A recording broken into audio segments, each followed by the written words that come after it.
분들과 먼저 인사 한번 나누겠습니다. 오늘 수요일 저녁에 뵙게 돼서 참 반갑습니다. 수요일 뵙게 돼서 참 반갑습니다. 다시 한번 이렇게 우리 항상 하는 인사 있죠? 주님의 사랑으로 사랑합니다. 주님의 사랑으로 사랑합니다. 아멘. 늘 우리가 이렇게 인사할 때마다 그냥 말로만 인사한 그런 인사로 그치지 않고 우리가 이렇게, 그럼 사람의 말에는 참 큰 힘과 위력이 있는 거 아시죠? 사람의 말에는 위력이 있습니다. 그래서 말이 그냥 나가는 것 같은데 그 말이 하나님이 뒷받치시는, 하나님께서 원하시고 하나님께서 말씀하게 하시는 말을 하게 되면 거기에는 하나님의 행하심과 능력이 함께 하십니다. 나타나게 돼요. 우리 아까 찬송했던 478장 참 아름다워라 찬양 있잖아요. 참 아름다워라 주님의 세계는 이라는 표현이에요. 우리는 이 주님의 세계라고 할 때 우리는 뭐 아름답게 만들어진 대자연을 보면서 막 정말 멋진, 여러분 우리 지구에도 보면 정말 아름다운 환경, 자연 그런 거 많거든요. 여러분 우리 기회만 되시면 그런 거 많이 보십시다. 그 보면 참 좋아요. 요즘 시대가 좋아져가지고 워낙 영상을 통해서도 많이 접할 수 있고, 뭐 우리가 다 발품 팔고 가지 않아도 편하게 앉아서도 참 멋진 광경을 볼 수 있는데, 또 막상 거기 실제 가서 경험하면서 볼 수 있는 또 감격과 그런 여운들과 그 말할 수 없는 그 벅찬 그런 것들이 있으시잖아요. 감정이 메마르셔. 그런 게 있어요. 그걸 볼 때마다 참 아름답다, 멋지다. 그걸 보면서 우리는 주님이 만드신 세상은 참 아름답다 이렇게 우리가 이제 느끼고 그렇게 우리는 고백할 수 있어요. 그런데 이 주님의 세계라는 이 표현과 고백 속에는요, 이런 의미가 사실 더 본질적으로 더 중요하게 담겨 있어요. 뭐냐면 주님이 만드시고 주님이 다스리시고 주님이 주관하시고 역사하시는 그 세계가 아름답다는 거예요.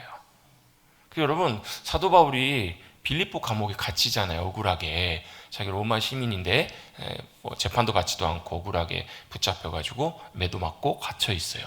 어찌 보면 참 억울하고 답답하고, 하나님 제가 복음 전하다가 왜 이런 취급을 당해야 되고 왜 이런 어려움을 당해야 되냐고 그런 마음도 들 수가 있죠. 또 더더군다나 뭐예요? 두고 봐라, 내가 가만두나 보자. 근데 어디 감히 내가 누군 줄 알고.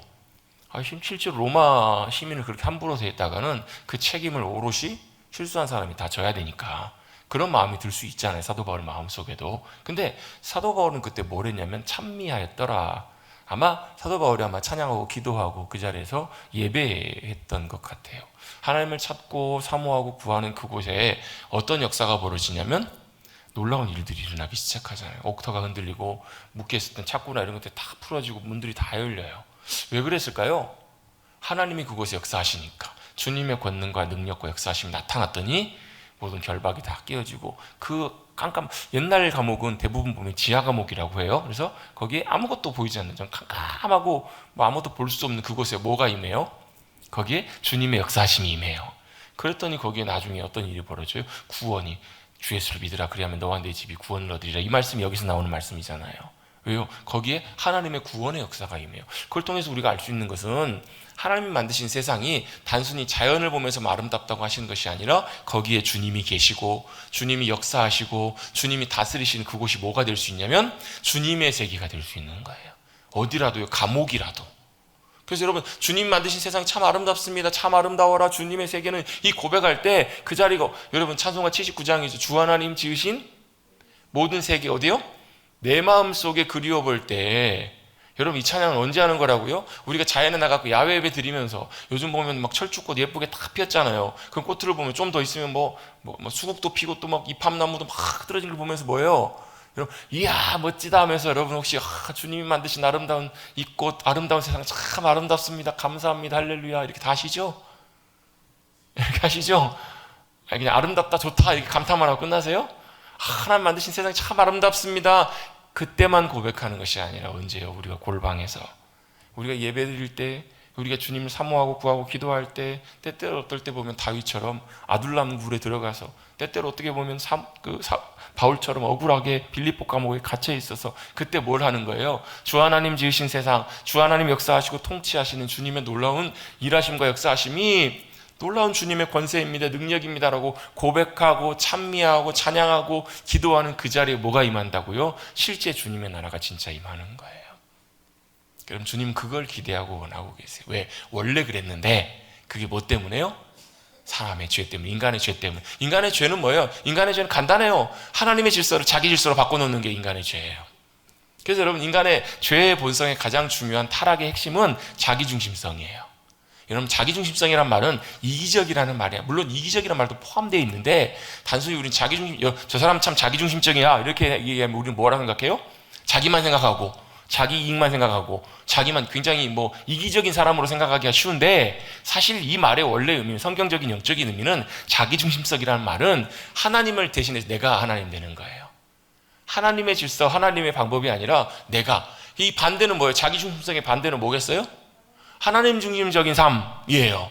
이게 원래 하나님의 창조의 역사였는데, 죄가 들어왔다는 말은, 창세기 3장에 선악과를 따먹었다는 말은 이게 뭐예요? 하나님 중심적인 삶에서 우리가 놀라운 생명과 풍요로운 부족함이 없는 삶을 살았는데, 죄가 들어왔더니 누가요? 자기가 하나님이 되는 거예요. 사단이 했던 말이, 여러분, 우리가 잘 시험에 넘어지기 쉬운 이유가 그거거든요. 사단이 하는 말이, 여러분, 틀린 말이 별로 없어요. 다 그럴싸하고 다 맞아 보여요. 근데 여러분, 그 말이 맞아 보여도 맞는 말이 아니고요, 하나님의 말씀이 맞아요. 근데 우리 잘 헷갈리는 게, 그 말이 맞아 여러분, 사기 당한 사람들이요, 그냥 다 바보 같은데, 다 안 맞는 말 같은데, 다 사기인 것 같은데 알고 당하나요? 아닌 것 같으니까 그렇게 속는 거잖아요. 요즘은 여러분, 보이스피싱을 20대들이 그렇게 많이 당해요. 여러분, 보이스피싱 참, 여러분, 그렇잖아요. 진화예요, 진화. 어떻게 바뀌냐면, 예를 들면 요즘 그거 가능한 거 아시죠? 여러분, 사람 목소리 샘플만 있으면 그 사람 목소리 가지고 인공지능이, 여러분, 똑같이 대본을 쓰면 그 사람 목소리로 똑같이 그걸 얘기를 해줘요. 목소리 들으니까 영락 없는 엄마야, 영락 없는 아들이야. 이게 가능한 시대라니까요. 참 우리 무서운 시대를 살고 있어요. 그러다 보니까 당연히 보이스피싱 요즘 워낙 막 난리나는 걸 알면서도 그냥 깜쪽같이 속는 거예요. 그런 일들이 왜 일어날까? 구분이 너무 어려우니까, 안 되니까. 여러분, 사탄도 딱 그래요. 사탄도 너무너무 잘 알아요. 저와 여러분에서 너무너무 잘 알고요, 저와 여러분 약점도 너무너무 잘 안다고요. 그래서 어떻게 해요? 우리는 더 든든하게 하나님 말씀, 하나님의 기준을 우리가 잘 알고 깨닫고 순종하고 그 위에 든든하게 세워져 있을 필요가 있는 거예요. 왜? 사탄의 말도 비슷하거든요. 맞거든요. 야, 먹으면 안 죽어. 그리고 먹으면 하나님처럼 된다? 그럴 거야. 네 눈이 밝아져서 하나님처럼 된다. 근데 실제로 그렇게 다 되잖아요. 근데 뭐가 심각한 문제예요? 그 죄 때문에 생명이신 하나님과 우리 사이에 죄가 들어와요. 끊어져 버려요. 관계가 끊어져요. 여러분, 뭐 어떤 경우에 그런 경우 있잖아요. 중요한 약속을 하나 했는데 그 사람이 언제까지 돈을 빌려가지고 갚기로 했는데 돈을 안 갚았어요.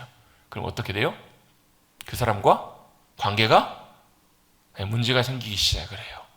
여러분, 이 죄라는 것이 단순한 죄가 문제가 아니라 하나님과 우리 사이의 관계가 문제가 생겨요. 왜? 하나님은 하나님이시고 우리는 우리인데, 하나님은 하나님이시고 우리는 하나님 창조하신 피조물이고 인간인데, 이게 여러분 깨지기 시작한 거예요. 하나님 자리에 누가요? 하나님 필요 없고 내가 하나님 자리에 있어서 내가 하나님처럼 될래요? 이게 뭐기 때문에? 이게 죄의 본성이기 때문에 그래요. 내가 하나님처럼 돼요. 실제로 봤더니 눈이 밝아지잖아요. 그랬더니 뭐가 보여요? 내 실체가 보여요. 내 실체가 어떤 모습이었는데요? 벌거벗은 모습, 부끄럽고 추한. 그래서 여러분, 인간이 여러분 수치와 부끄러움을 느끼는 이유 중에 하나는 뭐냐면요, 인간이 죄인이기 때문에 그래요.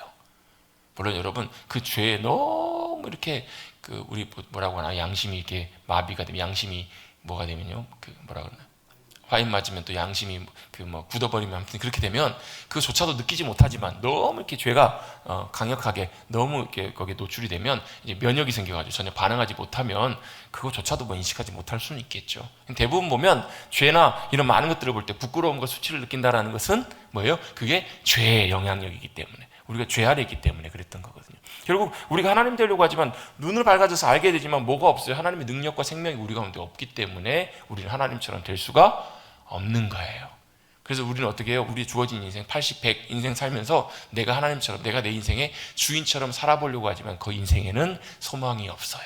그렇게 살다가 언제든지 여러분, 우리의 인생, 여러분 우리 그거 아시죠? 여러분, 오늘 밤이라도 여러분 우리의 인생 마감해야 될 수도 있고요, 오늘 저녁에도 주님 오실 수도 있고, 여러분 우리의 심장이 여러분 내일도 계속 뛴다라는 보장이 없잖아요. 여러분, 지난주도 보니까 안타까운 30밖에 안 된 젊은 여자 가수인데, 그 고등학교 때 데뷔를 했거든요. 아직도 저도 기억을 하는데, 오디션 프로그램에서 우승한 건 아니지만 그래도 굉장히 주목받고 해서 가수 활동도 꾸준히 해왔었는데, 갑작스럽게 그냥 화장실에 쓰러져가지고 30에 심장마비로 그냥 세상을 떠났어요.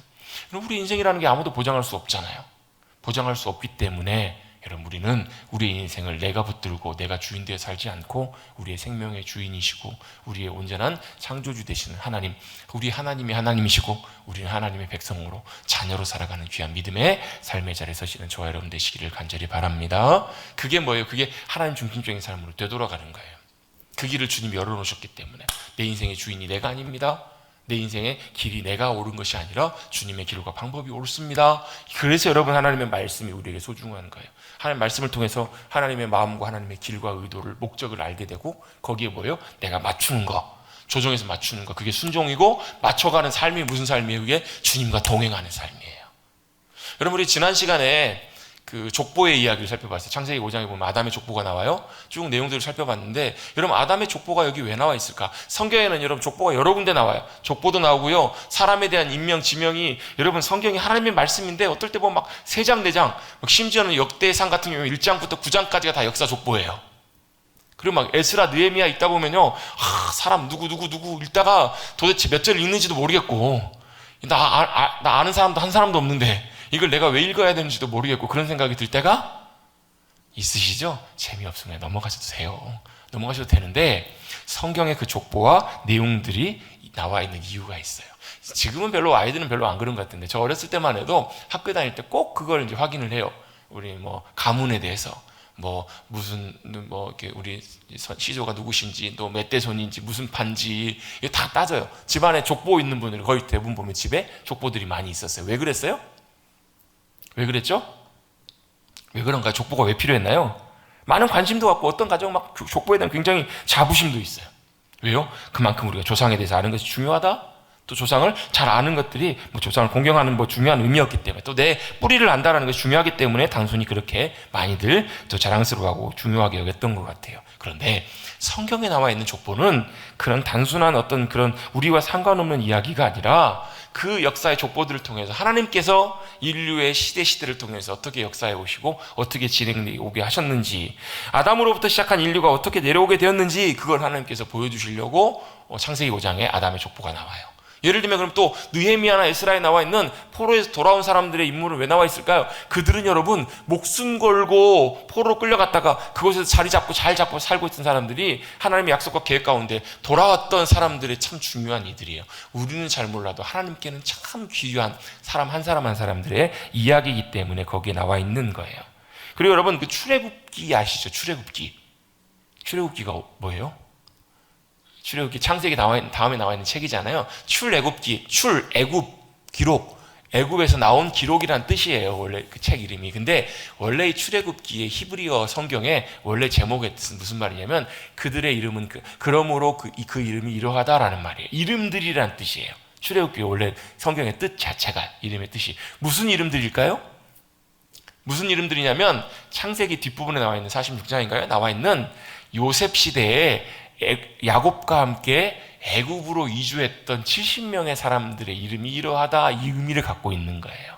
그러니까 출애굽기는 뭐에서부터 시작하냐면, 창세기 15장에 나와 있는 아브라함에게 하셨던 약속, 내가 너희들을 큰 민족이 되게 하겠다. 근데 너희 후대 때 너희가 다른 나라에 가서 다른 나라의 민족에 큰 어려움을 당하고 고난을 당하게 될 거야. 근데 400년이 지나면 엄청나게 큰 민족이 돼서 내가 다시 돌아오게 하실 거야 라는 하나님의 계획이 그대로 성취되는 내용이 어디예요? 출애굽기 내용인 거예요.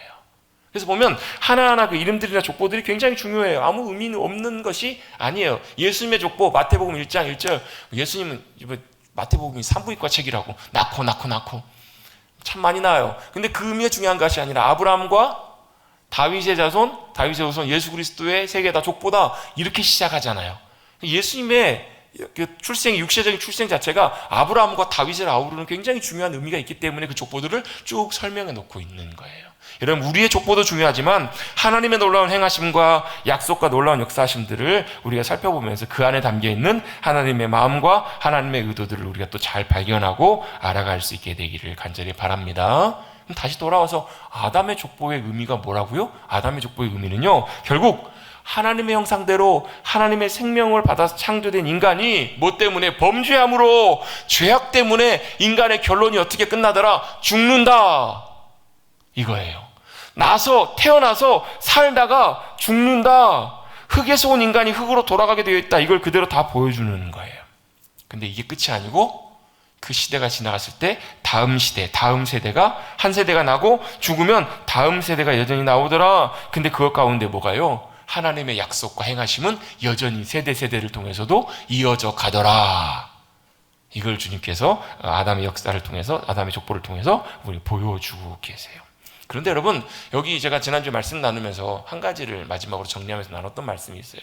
나고 살다가 죽더라. 이 인간의 역사, 아담에서부터 노아 이르기까지 모든 역사 가운데 어느 누구도 예외 없이 다 똑같이 이렇게 정리가 되어 있어요. 다 그래요. 여러분, 그 묘지에 가보시면 묘지 비석에 뭐라고 써 있어요? 생졸 이렇게 나와 있어요. 언제 태어나서 언제 죽었더라. 그리고 그 사람의 인생의 중요한 부분들을 앞에다 써놨어요. 예를 들면 뭐 권사 누구 뭐 하면서 성경 구절을 이렇게 말씀 써놓으시는 분도 계시고, 어떤 경우에는 자기가 남기고 싶은 어떤 문구를 이렇게 비석에다 써놓는 경우도 있어요. 그게 뭐예요? 그게 인생이라는 거잖아요. 어쨌든 간에 잘 살았던 못 살았던 우리의 인생은 어때요? 나고 살다가 죽더라. 이게 여러분 우리의 인생이잖아요. 그런데 여기서 여러분 딱 한 가지 다른 길을 보여줬던 인물이 나옵니다. 바로 그가 누구냐면 에녹이에요. 에녹은 나서 살다가 자손 낳고 죽었더라가 아니라 나서 살다가 살면서 하나님과 동행하였더라. 이게 나와요. 모든 인생에 똑같은 인생, 똑같은 길 살다가 결국 죄악 때문에 죽음으로 끝나는 인생이 우리의 원래 인생이었는데 뭐라는 거예요? 거기서 우리가 하나 중요한 인생의 중요한 힌트, 삶의 길을 발견하게 돼요. 살고 태어나서 살면서 누구예요? 하나님과 동행하였더라. 그 삶이 결과가 완전히 달라지더라는 거예요. 여러분, 물론 살다가 믿음으로 주님과 동행했던 인생이 다 죽음을 경험하지 않고 천국으로 아버지 품으로 가는 그런 경우들이 많지는 않아요. 특별하게 몇몇 있죠. 에녹 있고 그 다음에 엘리야가 있고요. 그 다음에 또 누가 있나요? 또 누가 있죠? 아무튼 이렇게 있어요. 성경에 보면 좀 있는데, 중요한 것은 그게 그 결과가 그렇게 됐든 안 됐든 간에 중요한 게 바로 뭐냐면, 하나님과 동행하는 인생이 참된 생명의 복된 인생의 길을 걸어가는 중요한 길이구나라는 것을 성경이 에녹의 삶을 통해서 가르쳐 주신다라는 거예요. 그래서 주님과 믿음으로 동행하는 삶이 무슨 삶인가? 히브리서 11장에서는 5절 6절에서 이렇게 말씀합니다. 믿음으로 에녹은 죽음을 보지 않고 옮겨졌으니 하나님이 그를 옮기심으로 다시 보이지 아니하였느니라. 그는 옮기시기 전에 하나님을 기쁘시게 하는 자라 하는 증거를 받았느니라. 저는 빨리 읽었나요? 다들 하게 들으시는 것 같아요. 다들 자, 다시 한번 천천히 제가 한번 읽어볼게요. 믿음으로 에녹은 죽음을 보지 않고, 뭘 안 봤다고요? 죽음을 안 봤대요. 인생은 다 죽어야 돼요. 죄인된 인생에 아담 이후로 범죄한 이후에 모든 인생은 다 죽어야 돼요. 죽어요. 근데 그는 죽음을 안 봤어요. 죽음을 보지 않고 옮기셨대요. 어디로요? 하나님께로. 하나님이 그를 옮기셨던 이 땅에서 더 이상 보이지 않는 거예요. 왜요? 이 땅에서도 하나님 나라의 주님과 동행하는 삶을 살다가 영원한 하나님과 가시는 생명의 자리, 생명의 영광의 보좌로 옮겨지게 되었다라는 거예요. 여러분, 우리가 죽음을 경험하든 안 하든 여러분 이 땅에서 주님과 동행하시다가 주님이 우리 옮기셔서 여러분 주님과 영원토록 하나님 나라의 천국의 기쁨을 누리고 살아가실 수 있는 저와 여러분 되시기를 간절히 바랍니다. 여러분, 그렇잖아요. 우리 예수님 믿고 천국을 소망하며 살아가잖아요. 오늘 새벽에도 그 얘기 잠깐 드렸는데, 월요일날 제가 장례식장을 잠깐 다녀왔어요. 제 동기 친구 시아버님이 돌아가셨는데, 이제 멀리 있으면 제가 이제 주로 못 가는데, 서울에 있는 친구인데, 인천에 있는 친구인데, 장례식장 여기 예수병원인 거예요. 전주에. 봤더니 이제 원래 시댁 이제 본가가 전주 쪽이셔가지고 장례를 여기서 이제 진행하게 됐어요. 그래서 이제 가까우니까 시간을 내서 오후 시간에 잠깐 이제 다녀오게 됐어요. 장례를 잘 마치고 이제 고맙다고 이제 다 이제 동기들에게, 친구들에게 이제 마지막 인사를 나누면서 고맙다는 감사 인사를 나누면서 이렇게 이제 친구가 쓰더라고요. 장례 참 감사하게 잘 마쳤다고. 아쉬움과 이제는 만날 수 없는 아쉬움과 그리움과 그런 마음에 이런 아픔들도 있었지만, 또 한편으로는 장례를 진행하면서 천국에서 다시 만날 소망 가운데 위로함을 받을 수 있어서 참 감사했다고. 여러분, 우리가 영원토록 우리 일반 장례식은 보통 연결식이라고도 하잖아요. 근데 여러분, 우리 그리스도인들은 믿음 안에서 연결이라는 단어는 맞지 않는 단어예요. 영원히 이별한다, 영원히 결별한다, 그게 아니잖아요, 여러분. 어때요? 사랑하는 형제가 있었는데 미국으로 이민을 갔어요. 그럼 어떻게 하면 돼요? 가서 만나면 돼요. 아니면 와서 만나도 돼요. 다시 만날 수 있는 약속이 있어요. 근데 뭐가요? 죽으면 못 만나요. 근데 우리는 죽어도 다시 만날 약속이 있어요. 어디서요? 천국의 소망 가운데 주님의 나라에서 주님과 함께 주님의 은혜 가운데 아름답게 다시 만날 영광의 약속이 있잖아요. 그게 우리의 소망이고 믿음이에요. 그 소망 가운데 살았던 에녹이 어떻게 해요? 이 땅에서 그 주님과 동행하다가 주님께서 그를 그냥 옮기신 거예요. 죽음을 겪지 않고 옮기게 하신 거예요. 얼마나 주님이 기뻐하시고 좋아하셨으면, 얼마나 주님 사랑하셨으면. 그게 뭐라고요? 주님과 동행하는 삶이라고. 창세기에는 주님과 동행하였더라 이렇게 표현되어 있는데 히브리서에는 뭐라고 나와 있냐면 하나님이 그를 옮기셨더라. 그는 옮기시기 전에, 하나님께서 그를 데려가시기 전에 뭐라고 표현되어 있냐면 하나님을 기쁘시게 하는 자라 하는 증거를 받았다라고 말씀하고 있어요. 주님과 동행한다는 말이 무슨 말이에요? 하나님을 기쁘시게 한다는 의미하고 같은 말이라는 얘기예요. 여러분, 하나님 기쁘시게 하기를 원하신다면 주님과 동행하십시다. 여러분, 우리 하나님 기쁘시게 하려고 많은 것들 하려고 노력을 해요. 제가 어제도 문득 그런 생각이 들어요. 어제 저녁에 뭐 하다가 아무튼 생각을 하다가 그렇구나, 우리가 많은 경우에 하나님을 기쁘시게 하려고 하는 강박관념이 있어요.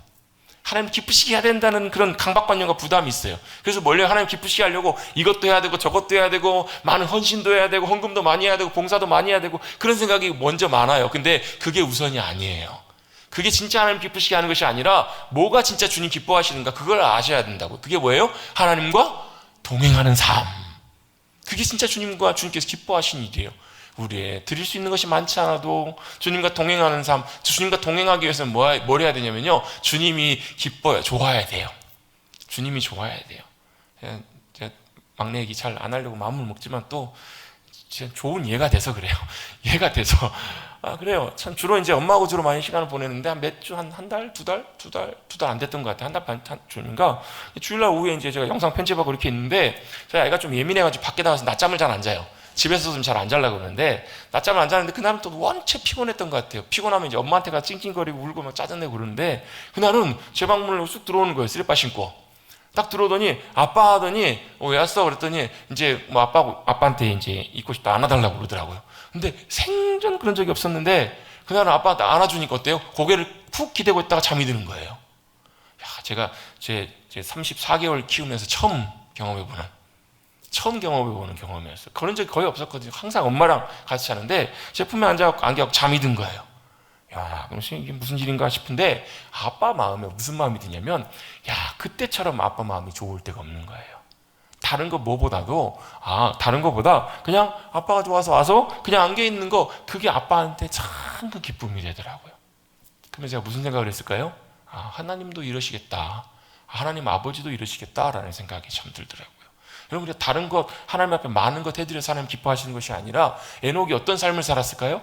경건하고 거룩하고, 물론 이렇게 살았겠죠. 근데 그거보다 에녹이 뭘요? 하나님을 기쁘시게 하는 자, 하나님 기쁘시게 하는 자가 되려면 하나님이 에녹에게도 하나님이 기쁨이 돼야 돼요. 즐거움이 돼야 돼요. 하나님이 좋아야 된다고요. 예수님이 좋은 걸 어떡합니까? 예수님이 좋은 걸 어떡합니까?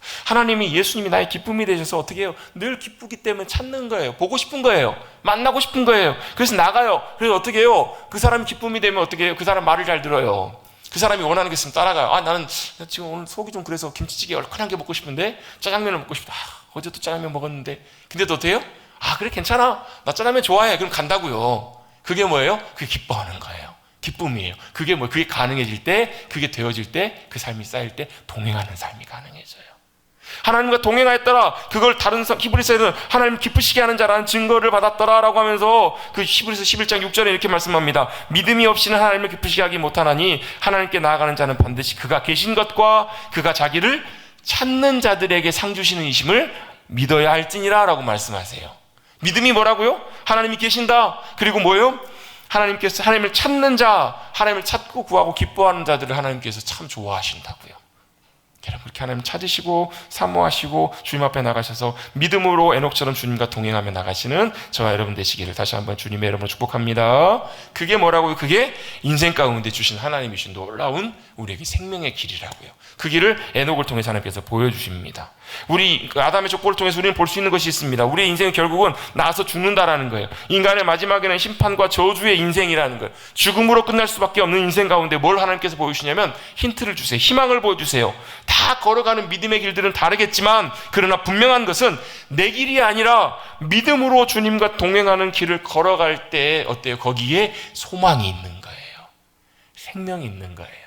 하나님께서 그 삶을 기뻐하시고 그 삶 가운데 동행해 주시고 그 삶에 주님의 놀라운 형통케 하심과 평안함과 역사하심으로 함께해 주실 줄로 믿습니다. 근데 왜 이게 안 되는가? 우리는 믿음으로 살아간다고 하면서도 여전히 우리는 어떻게 많이 살아가냐면 내 길을 가지고 걸어가요.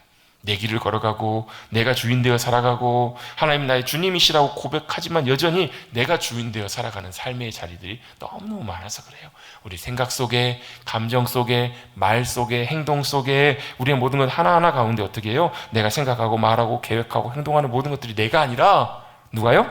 하나님께서 하시는 것, 하나님이 원하시는 것을 순종하고 따라가는 것이 이 믿음의 삶인데 대부분 보면 어떻게 내 생각이 먼저 나가고 내 말이 먼저 나가고 내 감정이 먼저 나가고 내가 주인되고 내 마음대로 돼야 되고 내 의도대로 돼야 되고 우리는 복을 뭐라고 생각하냐면 내가 원하는 것이 이루어지는 것이 복이라고 생각한다고요. 근데 여러분 우리는 작년에도 그렇고 재작년에도 그렇고 수요 예배마다 복에 대해서 배우면서 뭐라고요? 복이 뭐라고요?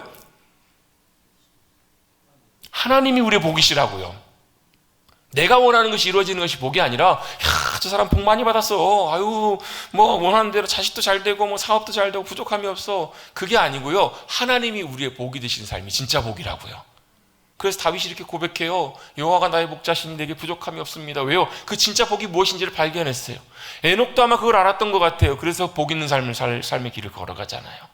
여러분 우리 생각이 아니라 내 판단이 아니라 내가 주인 되려고 하는 거 내가 그걸 다스리고 내가 마음대로 하고 내가 막 그렇게 해서 인정받고 그런 자리가 아니라 주님이 내 삶의 주인이 되시고 주님이 선택하시는 대로 내가 따라가고 주님이 원하시는 생각과 말로 여러분 주님의 큰 기쁨으로 주님과 동행하시는 사랑하는 성도님들 되시기를 간절히 주님의 여러분을 축복합니다. 아멘. 그게 뭐예요? 변화된 우리의 삶이고 그게 뭐예요? 믿음으로 살아가는 삶이고 그게 뭐예요? 그게 진짜 믿음이 자라가는 거거든요. 근데 그게 잘 됩디까 안 됩디까 잘 안 돼요. 사람 잘 안 변해요. 그래서 제가 농담처럼 하는 말이 있어요. 사람 죽어도 안 변한다고. 그래서 어떻게 해요? 내가 죽어야 돼요. 근데 제가 보니까요 저도 그렇지만 죽어도 안 죽으려고 그래요. 죽어도 죽는 게 싫어요. 죽어도 내가 안 죽어요. 그래서 참 주님의 은혜가 필요합니다. 정말 주님의 은혜가 필요한 것 같아요. 정말 주님의 은혜가 함께 해주셔서 이 나의 옛 자아의 본성, 내가 살아가는 나도 모르게 내가 주인 되어 살아가는 나도 모르게 내가 내 뜻대로 하려고 하고 내 마음대로 하려고 하는 이 마음, 이 내 인간적인 옛 자아의 본성이 죽어야 내가 이제 우리 요즘 표현으로 말하면 내가 내려져야 내가 죽어야 주님이 사시고 내가 죽어야 주님과 동행하는 삶이 가능해지고 내가 죽어야 거기에 주님 함께 하시고 역사하시는데 이게 참 안 돼요. 그래서 하나님의 은혜가 필요합니다. 주님의 도심이 참 필요해요. 그래서 어떻게 해요? 십자가 앞에 나가야 되고 그 십자가 앞에 내가 못 박아 죽여야 내가 죽음을 인정해야 뭐가요? 내 안에 주님이 사시고 그 주님과 동행하는 삶이 가능해지고 거기에 뭐가요? 주님의 생명이 함께 하시고 거기에 주님의 놀라운 은혜와 임재와 역사하심들이 나타나게 될 줄로 믿습니다. 그게 회복되고 새로워지면 어떤 일이 벌어져요? 여러분 보세요. 야곱의 인생을 보면 재밌지 않으세요? 야곱의 인생을 보면요 항상 자기가 다 얻으려고 붙잡다가 하나님께서 결정적인 순간마다 뭘 하게 하세요? 야, 네 꼬라지를 봐라, 네 처지를 봐라. 되디? 안 되잖아. 그래서 뭐 하라는 거예요? 손 놓으라는 거예요. 야곱이 어때? 야복강에서 주님 붙잡잖아요. 주님 붙잡았더니 주님 어떻게 하세요? 이 골반뼈 여기 요거는 요즘 뭐라 말하는 고관절 여기 허벅지뼈 여기를 그냥 완전히 옛날 성경에 뭐라고 나와 있나요? 그게 이게 여기 그 환도뼈를 주님 팍 쳐가 깨트려 버리시잖아요. 그 기세등등했던 야곱이 어떻게 살아요? 이제는 쩔뚝쩔뚝거리면서 산다고요. 근데 쩔뚝거리면서 사는 것이 복이 됐어. 왜요? 이제는 자기가 두 발로 자기 인생 걸어가는 것이 아니라 이제는 누구요? 주님 의지하면서 주님 인도하심 따라 살아갈 수밖에. 누가 변한 거예요? 야곱이 변해요. 야곱이 변했더니요 그 왼수 같은 형을 향해서 뭐라고 해요? 하나님의 얼굴을 배우는 것 같습니다. 여러분 그 에서가 그 말을 들었을 때 여러분 무슨 마음이 들었을까요? 여러분 사람이 보통 아유 정말 잘 얼굴 좋으십니다. 정말 좋으십니다. 이렇게 얘기할 때 이제 물론 그렇게 말이야 들으면 기분 좋죠. 근데 그냥 의뢰하는 말들 있잖아요. 의뢰 진심이 아니에요. 근데 말 한마디를 하는데 진심이 느껴지면 어때요? 감동하잖아요. 그런 감동들을 다 안 받고 다 그냥 앞에서 막 사랑하는 고객님 이것만 들으셨나 봐요. 그렇잖아요. 진심이 느껴지면 그 말 한마디가 여러분 사람의 마음에 얼마나 여러분 많은 감동을 줘요. 아마 에서가 그 야곱의 진심을 느꼈던 것 같아요. 정말 어떻게 보면 400명을 데리고 온다는 얘기는 군대를 데리고 오는 것하고 똑같거든요. 야곱을 맞으러 오는데 진짜 좋은 마음으로 왔다면 그냥 뭐 수행하는 사람들과 이렇게 편하게 와서 야곱을 기쁨으로 환영할 수 있었겠죠. 근데 400명을 몰고 왔다고요. 400명을 데리고 가고 야곱을 만났는데 몰골을 봤더니 다리는 쩔뚝쩔뚝 거리고 있지. 밤새도록 하나님과 뒹굴며 씨름을 했지. 아마 눈물 범벅이 되지 않았을까 싶기도 해요. 그러면서 와가지고 첫마디 한다는 얘기가 뭐예요? 엎드려가지고 하는 얘기가 뭐예요? 제가 형을 보니까 하나님의 얼굴을 뵙는 것 같습니다. 형이 하나님처럼 보입니다. 뭐 때문에 그래요? 야곱이 그렇게 변한 거잖아요. 요셉을 붙잡고 베냐민 마지막까지 붙잡으려고 하고 있다. 결국 하나님께서 어떻게 해요? 요셉의 지혜로 하나님께서 베냐민까지 다 놓게 하세요. 그랬더니 하나님께서 모든 걸 다 죽은 줄 알았던 요셉까지 다시 만나게 해주시잖아요.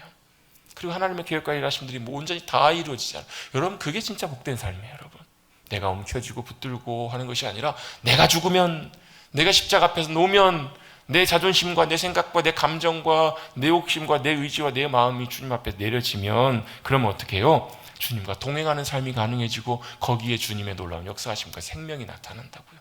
주님이 언제 일하신다고요? 우리가 손을 놓으면 주님이 일하세요. 주님이 언제 역사하신다고요? 우리의 한계에 서서 주님 앞에 두 손 들고 항복하면 그때부터 주님이 역사하시고 일하시는 거거든요. 여러분, 그렇게 주님과 동행하는, 그게 바로 뭐냐면 그게 믿음의 훈련이거든요. 믿음으로 살아간다는 것은 주님과 동행하는 삶의 방법은 다 다르겠지만 그렇게 하나님께서 믿음의 길을 우리 가운데 아담의 족보를 통해서 보여주십니다. 6장 들어가야 되는데 아직도 5장 마지막 정리하고 있어요. 그리고 나서 맨 뒷부분에 보면 이 아담의 족보의 맨 마지막에 그 중간에 참 보석처럼 믿음으로 살았던, 하나님의 기쁨으로 살았던 에녹의 이야기가 있고요. 맨 뒷부분에 보면 그때 마지막으로 등장하는 인물이 누구냐면 노아가 등장합니다. 노아의 이름 뜻이 무슨 뜻이 있는가?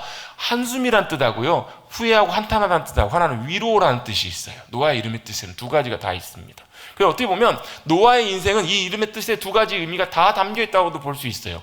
사람들이 그 마지막 우리 5장 맨 뒷부분에 보시면 하나님께서 인간의 죄악 때문에 땅을 저주하셨다는 표현이 나와요. 하나님의 저주가 땅에 임했을 때 여러분 어떤 일이 벌어질까? 땅이 황폐해지고 땅이 여러분 얼마나 척박해졌겠어요. 여러분 사랑하는 성도님들의 심령과 삶의 자리 가운데 하나님의 저주가 아니라 하나님의 복과 은혜가 임하시기를 주님의 여러분 축복합니다. 왜 중요하냐면요, 이게 하나님의 복과 은혜가 함께 주셔야 여러분 척박한 우리의 삶의 자리 가운데 주님의 놀라운 일하심과 역사하심들이 나타나요. 여러분, 가나안 땅을 젖과 꿀이 흐르는 땅이라고 표현하잖아요. 근데 실제로 가보면 그 환경이 그렇게 좋지가 않아요. 차라리 여러분 뭐 어디 중국이나 아니면 우리나라 이런 척박한 비옥한 땅, 그 땅하고는 비교가 안 돼요. 그런데 왜 그 땅을 젖과 꿀이 흐르는 땅이라고 이렇게 표현하고 있을까?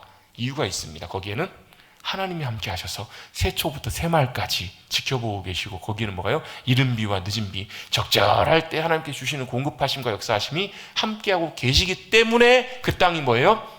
젖과 꿀이 흐르는 땅인 거예요. 여러분, 그게 바로 우리 인생의 비결입니다. 마찬가지. 그래서 하나님의 은혜가 임해야 되는데 그 시대, 노아의 시대는 어때요? 하나님의 저주가 임했다고요. 하나님의 저주가 임하니까 얼마나 사람들이 여러분 어때요? 한숨 쉬게 했어요. 옛날에 여러분 농사 지으실 때, 농사 시대, 농경 시대에는 비가 안 오면 어때요?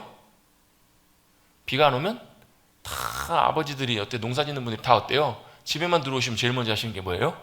한숨부터 쉬시잖아요. 요즘으로 말하면 경기가 다 안 좋아요. 경기가 다 안 좋아서 하는 일들마다 다 안 되고 수입도 없고 이러면 어때요? 참 한숨이 나올 수밖에 없잖아요, 여러분. 그래요. 그 시대라는 거예요. 노아의 시대. 노아의 시대는 한숨밖에 없는, 하나님의 풍요로움과 생명이 거치고 또 뭐만 가득해요? 그 땅에 그 시대에 죄악과 어둠만 가득했던 시대. 인간의 마음속에서도 한숨밖에 안 나오고, 하나님 보실 때도 어떠셨을까요? 한탄하셨더라. 오늘 본문에 보면 하나님이 어떻게 하시냐면 한탄하셨더라라는 표현이 나오는데 그 단어도 똑같은 단어예요. 나함이라는 노아 이름과 똑같은 단어가 여기에 사용이 돼요. 그래서 하나님께서 한탄하셨다는 말은 하나님이 한숨 쉬시고 이렇게 하셨다는 말이 아니라 인간의 감정으로 그렇게 표현을 하셔서 하나님이 뭐 하시는 거예요? 너무 마음 아파하시고 안타까워하시는 시대가 그 시대였다라는 거예요. 그 시대에 누가 태어나냐면 노아가 태어납니다. 또 다른 이름의 뜻이 뭐라고요? 위로라고. 위로. 아들 노아가 태어나면서 사람들이 기대하는 거예요. 이 아들이 우리의 위로가 되리라. 우리 5장 맨 뒷부분 한번 보실까요? 5장 29절에 보시면 여호와께서 땅을 저주하심으로 수고롭게 일하는 우리를 이 아들이 안위하리라 이렇게 표현되어 있죠. 안위하리라, 우리를 위로하고 우리에게 평안을 주리라, 우리에게 평안과 위로를 주리라 이렇게 표현되고 있어요. 노아를 향해서 그런 기대를 하고 있는 거예요. 그런데 사람들만 이렇게 기대하는 것이 아니라 누구도요? 하나님께서도 이 노아 홍수 시대에 아무도 하나님이 의롭게 여기신, 하나님 기뻐하신 사람이 없는 이 시대 가운데 누굴요? 노아를 기대하시면서 노아를 통해서 하나님께서는 위로와 기쁨을 누리기를 원하셨던 거예요. 여러분, 하나님의 위로와 기쁨이 되십시다. 주님의 눈물 닦아드리는 우리 사랑하는 성도님들이 되십시다. 아멘. 이게 뭐예요? 하나님의 기대셨던 거예요. 그래서 하나님께서 노아를 통해서 이제 우리 오늘 시간에 살펴보진 않겠지만 다음 시간 하나님께서 이 심판의 시대에도 뭘 만들라고 명령을 하시냐면 구원의 방주를 만들도록 말씀을 하세요. 여러분, 우리 계시록 같은 데 말씀 읽어보면 마지막 시대에 일어날 하나님의 징조들을 보면 어떨 때는 좀 두려운 마음들이 드실 때도 있을 거예요. 그걸 있으시죠?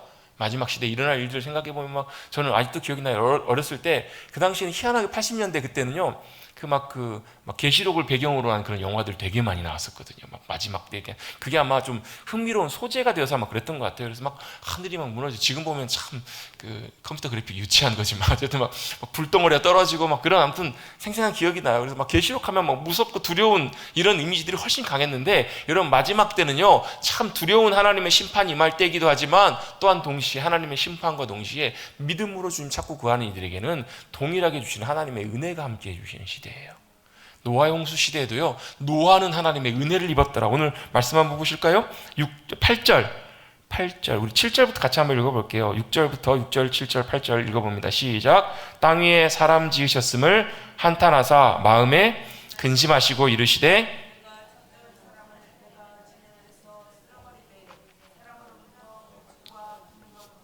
공중의 새까지 그리하리니 이는 내가 그것들을 지었음을 한탄함이니라 하시니라. 그러나 노아는 여호와께 은혜를 입었더라. 아멘. 하나님의 기쁨이 되었다는 얘기예요. 그 시대에도 하나님께서 얼마나 가슴 아파하시고 마음 아파하셨으면 인간이 여러분 한숨 쉬고 탄식하는 것처럼 하나님이 그러셨다는 거예요. 하나님이 지으신 모든 만물을 보면서 창조한 사람, 여러분 사람을 왜 만드셨다고? 하나님의 형상대로 만드셨다고요. 뭐 하시려고요? 하나님이 사랑하시려고, 하나님의 사랑 관계 가운데 함께 살도록, 하나님이 영원토록 하나님과 함께 사랑의 교제를 나누고 함께 살아가도록 그렇게 만드셨는데 뭐 한 거예요? 집 나간 거예요. 집에 쫓겨나게 된 거예요. 그리고 사랑하는 이들 주님께서 떠나보내시고 아담과 하와를 내보내시면서 봤던 여러분 어때요? 범죄한 인간이 어떻게 갈수록 시간이 지나면, 그래서 그 앞에 이제 좀 내용 살펴보겠지만 아담의 역사들 통해서 하나님은 어찌 보면 좀 기대를 하신 그런 인간적인 우리 인간적인 표현을 볼 때 기대하셨다고도 볼 수 있어요. 셋 다음에 에노스가 태어났더니 에노스 시대에 비로소 하나님을 불러요. 사람들이 하나님을 찾고 구해요. 여러분, 우리의 모든 인생과 우리의 모든 삶의 자리에 하나님을 찾고 구하는 것이 참 중요합니다. 하나님을 찾고 구할 때 거기에 하나님의 은혜가 함께 해주시고 하나님의 구원과 역사하심을 함께 해주시기 때문에 그래요. 그런데 안타깝게도 시간이 지나면 지날수록 어떻게 해요? 더 시대가 더 악해져 가요. 더 죄악이 관영해져 가요. 그래서 사실 6장 1절부터 앞에 부분에 보면 6장 1절부터 쭉 내용 4절 뭐 여기까지 말씀이 성경에서 뭐라고 하냐면 많은 성경을 연구하는 신학자들이나 학자들도 난제라고 표현을 해요. 성경에서 굉장히 설명하기 어려운 부분이 6장 1절부터 4절까지 내용인데 그 이유 중에 하나가 뭐냐면 이런 표현이 나와요. 사람들이 땅 위에서 이제 아담 이후로 번성하기 시작할 때 그들에게서 딸들이 태어나요. 사람의 이제 자녀들, 우리 보면 성경에는 보면 누구죠? 저기 가인과 아벨, 셋, 에노스 이렇게 아들의 이름들만 나오지만 딸들도 많이 있었어요. 그래서 보면 아니 아담은 하와가 있었지만 가인이나 아벨은 이제 죽었고 셋은 누구와 결혼을 해서 누굴 낳았을까 이렇게 이제 궁금할 수 있잖아요. 많은 분들이 이렇게 설명을 합니다. 아담이 930세를 살면서 거기만 낳은 게 아니라 아마 딸들도 낳고 이렇게 낳아서 이제 그 당시는 근친상간이라는 개념이 아마 이제 통할 수 없는 그런 시대이지 않았을까. 그래서 아무튼 이게 딸들이 나서 그들이 결혼을 하게 되는데 누구와 결혼하냐면 하나님의 아들들이 사람의 딸들의 아름다움을 보고 자기들이 좋아하는 모든 여자를 아내로 삼은지라 이렇게 나와요. 일단은 뭐예요? 하나님의 아들들이 나오는데 이 하나님의 아들들이 누구냐는 거예요. 이걸 참 설명하기가 참 난해한 부분으로 이렇게 일반적으로 봅니다. 근데 크게 이제 두 가지, 한 서너 가지 정도 이렇게 생각을 해볼 수 있는데 첫 번째는 어떻게 생각하냐면 이 하나님의 아들들이라고 표현되는 이 단어가 욥기에도 보면 2번 정도가 나오는데 여기서는 다 뭘로 나오냐면 천사로 나와요. 하나님의 보좌에서 하나님을 모시는 천사로 나와요. 그러면 이 하나님의 아들들이면 타락한 천사들이나 천사들이 이 땅에 내려와서 사람의 딸들과 결혼을 해서 그들을 다 아내로 삼아서 자녀를 낳았다고 이렇게 볼 수 있고요. 또 한 가지는 이 하나님의 아들들을 셋을 통해서 나오는 경건한 하나님의 후손들이라고 보는 경우도 있어요. 그러니까 하나님의 경건한 믿음의 그런 아들들이 세상에 믿음 없는 살아가는 그런 여인들과 그냥 만나서 막 결혼해서 어떻게 해요? 하나님이 기뻐하신 길들을 살아가는 것보다 그 후손 시대에는 더 악한 후손들이 태어났다 이렇게도 보기도 해요. 근데 이제 저는 뭐 두 가지 다 일리가 있다고 생각을 해요. 어떤 것이 더 옳은가 그건 뭐 정확하게 알 수는 없지만 이러면서 나오는 핵심적인 결론이 3절입니다. 우리 3절 같이 한번 읽어볼까요? 3절 읽어봅니다. 시작. 여호와께서 이르시되 나의 영이 영원히 사람과 함께하지 아니하리니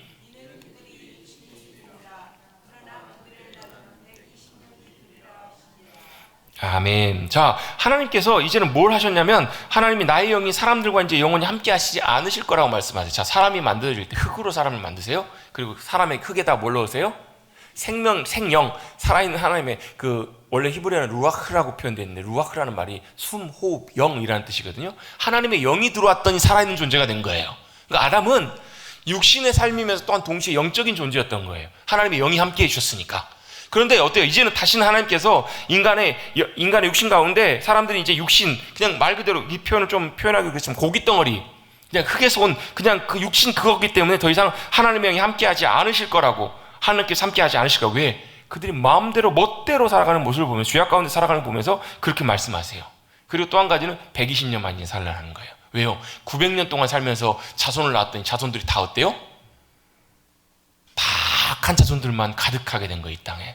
그래서 하나님께서 인류의 수명을 단축시키시고요. 또 이 약속이 언제 다시 회복이 되냐면 하나님의 영이 다시 우리 가운데 회복됐던 사건이 있어요. 사도행전 2장에 마가의 다락방 사건이에요.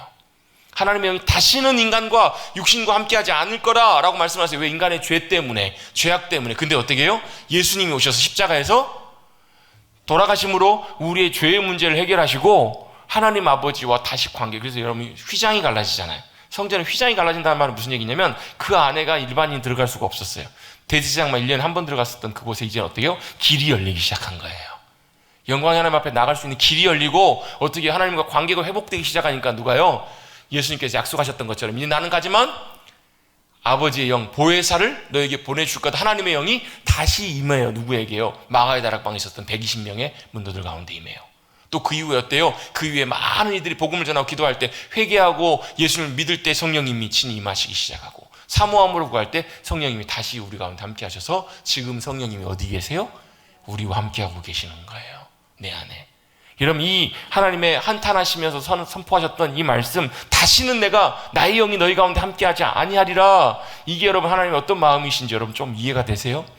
얼마나 그 죄악된 세상을 보시면서 한탄하시고 마음 아파하셨으면 그러셨을까? 그런데 주님은 다시 이걸 회복하는 길을 예수 그리스도를 통해서 우리 가운데 열어주셨다라는 거예요. 감사하십시다. 그래서 어떻게 하나님의 영이 다시금 우리 가운데, 마가의 다락방 이후에 우리 가운데 함께하고 계세요. 그게 바로 뭐예요? 회복이에요. 회복. 그 시대는 참 악한 시대였기 때문에 많은 이들이 더욱더 시대가 지나가면 지나갈수록 더욱 악해져 가요. 사절에도 보면 네피림이라는 사람들이 나오는데요. 이들은 그래서 아마 거인들이라고 표현할 때 아마 그래서 하나님의 아들들이 천사일 수도 있겠다라는 생각도 좀 들어요. 왜? 천사와 그 옛날에 막 신화적으로 보면 막 뭐 신과 막 사람이 막 이렇게 결혼하고 막 이런 경우들 있잖아요. 뭐 그 신화적인 그런 얘기는 아니겠지만 네피림 거인들도 나와요. 막 대단한 사람들, 대단한 인류가 나와요. 그런데 어때요? 시대가 더욱더 갈수록 더 선해지는 것이 아니라 더욱더 악해져 가요. 강한 인류가 태어났는데 오히려 시대가 더 악해져 가고 결론 마지막에 대해서 어떻게 되는가? 5절입니다. 5절도 한번 잠깐 읽어보실까요? 5절 한번 읽어봅니다. 시작. 여호와께서 사람의 죄악이 세상에 가득함과 그의 마음으로 생각하는 모든 계획이 항상 악할 뿐임을 보셨다. 이렇게 말씀합니다. 뭐예요? 더 이상 이제 가망이 없는 거예요. 그 시대뿐만 아니라 그 다음 시대까지도, 그 다음의 생각과 마음까지도 이제 시간이, 그렇죠. 하나님 지금까지 기대하신 거예요. 그래도 조금만 더, 그래도 조금 나아지지 않을까 기대하시다가 이 시대뿐만 아니라 다음 세대까지, 다음 자녀 세대까지도 생각과 마음까지도 온전하게 악한 걸 보시면서 뭐 하신 거예요? 하나님이 한탄하셨다고요. 죄가 가득한 걸 보시면서 한탄하시고 마음에 근심하셨다. 여러분 하나님도 걱정을 하시네요. 무슨 말이에요? 하나님의 걱정이란 말이 단순히 걱정이라는 것이 아니라 하나님의 그 마음을 인간적인 감정에 빗대어서 표현한 거예요. 그때 이 답답해 하시면서 탄식하실 때 그때 등장한 인물이 바로 누구냐면 노아는 여호와께 은혜를 입었더라. 그리고 9절입니다. 이것이 노아의 족보이니라. 노아는 의인이요 당대의 완전한 자라. 그는 하나님과 동행하였으며, 또 하나님과 어때요? 동행하였다고요. 하나님의 기쁨으로, 하나님의 위로로, 하나님의 놀라운 소망과 기대를 갖고 살았던 인물이 바로, 하나님의 은혜를 입은 인물이 바로 노아입니다. 하나님께서는 사람이 모든 행한 일들이 타락이 가득하고 죄악이 가득하고 세상에 죄악이 가득한 그 시대 가운데 모든 계획과 생각도 악할 뿐임을 보시고 하나님은 이제 다른 계획을 세우십니다. 무슨 계획이세요? 다음 주에 이제 함께 다룰 노아의 홍수 심판을 주님이 계획하십니다. 하나님의 심판 가운데서도 하나님과 동행했던 노아를 통해서 하나님은 뭘 하세요? 하나님의 구원의 놀라운 길들을 준비하고 계셨던 거예요.